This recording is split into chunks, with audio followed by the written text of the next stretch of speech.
Le tiers-monde, pendant la guerre froide, était un véritable terrain de chasse. Littéralement.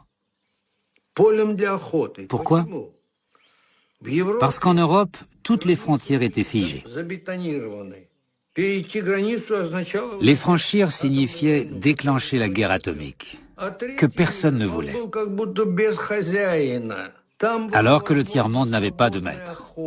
On pouvait y agir en toute liberté et étendre son influence. Nous considérions, et je pense que c'était vrai, que nous étions face à une tentative visant à faire du Congo une réserve de matières premières pour les États-Unis et l'Occident. N'oublions pas que la première bombe atomique a été fabriquée à partir d'uranium provenant du Congo. Il n'y avait à l'époque dans le monde que 2 pays producteurs de cobalt, l'Union soviétique et le Congo. Le cobalt est extrêmement important pour les moteurs à réaction et aussi pour la haute technologie. Nous ne pouvions pas nous fournir auprès de l'Union soviétique car c'était un produit stratégique. Le Congo était donc l'unique source. Je sentais bien que Washington commençait à se demander où allons-nous obtenir notre cobalt si les Soviétiques prennent le contrôle du Congo. Les États-Unis s'inquiétaient de l'appui soviétique à Lumumba. Le président Eisenhower a alors dit « Nous devrions envoyer l'OTAN pour maintenir les Soviétiques dehors ». Mais finalement, le sang-froid l'a emporté. Et on a demandé au Conseil de sécurité de l'ONU d'envoyer les casques bleus au Congo. Le président Eisenhower a jeté les bases d'une politique qui est toujours en vigueur aujourd'hui. Il disait « S'il y a des problèmes en Afrique, nous ne devons pas envoyer des troupes là-bas, et les Européens non plus. C'est l'ONU qui doit mener ces opérations. » Lumumba croit que l'arrivée des casques bleus de l'ONU l'aidera à ramener la stabilité. Il se trompe. La mission de l'ONU est en réalité l'élément qui va précipiter la chute de son gouvernement.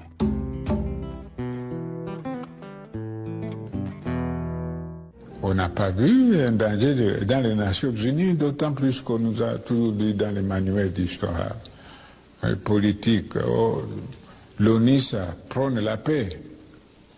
On ne sait pas que l'ONU aussi dépend en partie des Occidentaux, et même pas tous les Occidentaux, puisque l'ONU a été créée à New York par les Américains.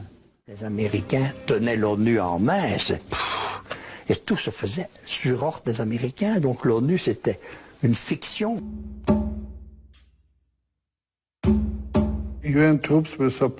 La force de l'ONU était censée protéger l'indépendance du Congo, mais elle a empêché les troupes restées loyales à Lumumba d'agir.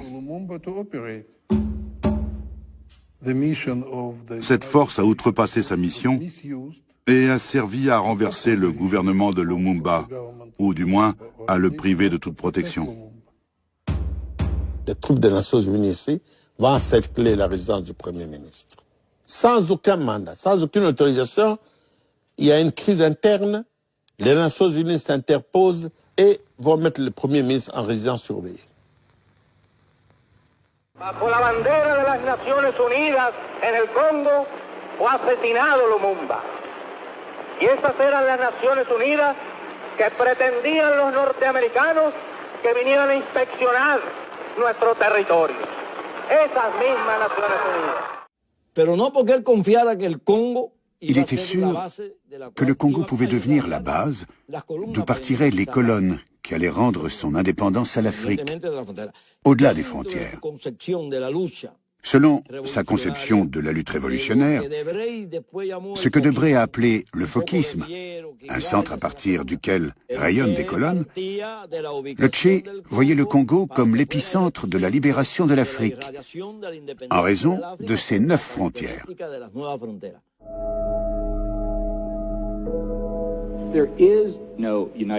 Il n'y a pas de Nations Unies. Il y a une communauté internationale qui, à l'occasion, peut être dirigée par le dernier vrai pouvoir mondial, les États-Unis.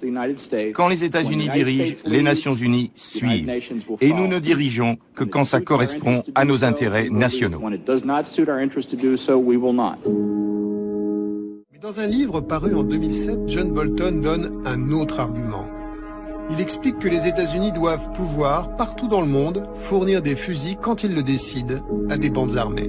C'est une constante de la politique américaine depuis 30 ans, faire la guerre par milices interposées. Pour les besoins de la propagande, ces bandes armées sont baptisées combattants de la liberté. Quand vous armez des milices ou des combattants de la liberté, vous utilisez toujours des canaux légaux? La décision vient toujours du gouvernement américain, que ce soit une opération secrète de nos services d'espionnage ou du ministère de la Défense. Notre problème, c'est qu'on est tellement transparent qu'il est difficile de conduire des opérations clandestines, même quand on souhaite le faire.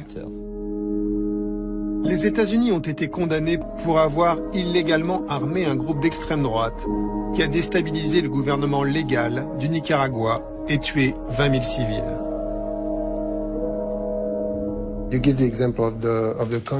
Vous donnez l'exemple des Contras au Nicaragua, et alors que la communauté internationale les considérait non pas comme des combattants de la liberté, mais comme des terroristes. Les États-Unis ne les considéraient pas comme des terroristes. Nous avons fourni des armes aux Contras.